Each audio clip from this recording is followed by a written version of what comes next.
The brazen attack unfolded overnight at the private residence of Haitian President Jovenel Moise. The gunmen, speaking English and Spanish, reportedly yelled they were DEA agents. But madaxweynaha dalka Haiti, Jovenel Moise ayaa la toogtay xilli uu ku sugnaa gurigiisa oo ku yaala caasimadda dalkaasi, sida laga soo xigtay kusimaha ra'iisul wasaaraha, isagoo sheegay in rag hubeysan oo aanan haybtooda la aqoon ay weerar ku soo qaadeen guriga madaxweynaha abaarakudii habeenimo ee waqtiga dalkaasi. waxaa sidoo kale dhaawac loo geystay marwada koowaad ee dalkaasi, Martin Moise.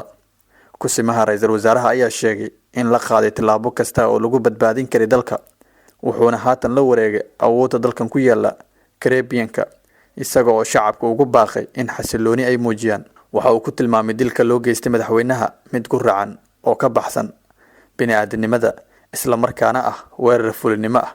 haddaba qaabkee ayaa loo dilay madaxweynaha dalka Haiti, Jovenel Moise? warbixinteena maanta ayaanu ku faaqidi doonaa.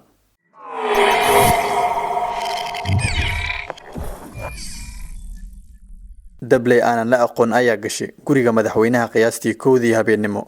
waxaa la sheegay in ay ahaayeen ajnabi ku hadlayay luqadaha Ingiriiska iyo Isbaanishka.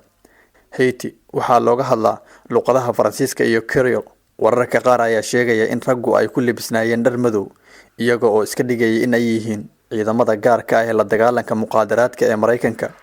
ilaa iyo hadda ma jiraan war rasmi ah oo arrintani xaqiijinaya. safiirka Haiti ee Mareykanka, Project Edmond, ayaa sheegay in aysan jirin qaab ay ciidamada gaarka ah ee Mareykanku ay ugu dambeyn karaan weerarkaasi. waxa uu sheegay in ay ka dambeeyaan calooshood u shaqaystayaal. Jovenel Moise oo 53 sano jir ah waxa uu awoodda Haiti la wareegay bishii February ee sanadkii 2017 kadib markii uu xilkii ka degay ninkii isaga ku horeeyay ee Michel Merteli. intii uu xilka hayay waxa uu wajahay eedeymo ku aadan masuq-maasuq, waxaana dalka ka dhacay mowjado dibadbaxyo oo looga soo horjeeday xukuumaddiisa, kuwaasi oo loogu codsanayay inuu iscasilo. mucaaradka Haiti waxa ay ku andacoodeen in muddo xileedka madaxweynaha la dilay oo uu ku ekaa 7 bishii February ee sanadkan. bishii February markii ay mucaaradku ku cadaadiyeen inuu iscasilo madaxweynaha la dilay, waxa uu xilligaasi sheegay in la fashilay isku day lagu doonayo in dowladda lagu afgambiyo.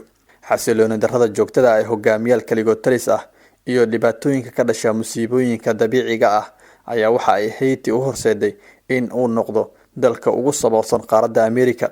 waxaa sare u kacay weerarada ay geystaan burcadda iyo falalka afduubka ah, iyadoo heerka maciishada dalkaasi ay hoos u dhacday oo ay ku dhawaad 60% dadweynuhu ay ku nool yihiin macluul. dhul gariir ka dhacay Haiti 2010 ayaa waxaa ku dhintay in ka badan 200,000 oo qof, halka uu burburiyay kaabayaashii dhaqaalaha ee dalkaasi. ciidamo nabad ilaalin ah oo ka socday qaramada midoobay ayaa la geeyay Haiti sanadkii 2004 si xaaladda amni darrada ah ay wax ugu qabtaan, balse waxaa ciidamadaasi laga saaray sanadkii 2017.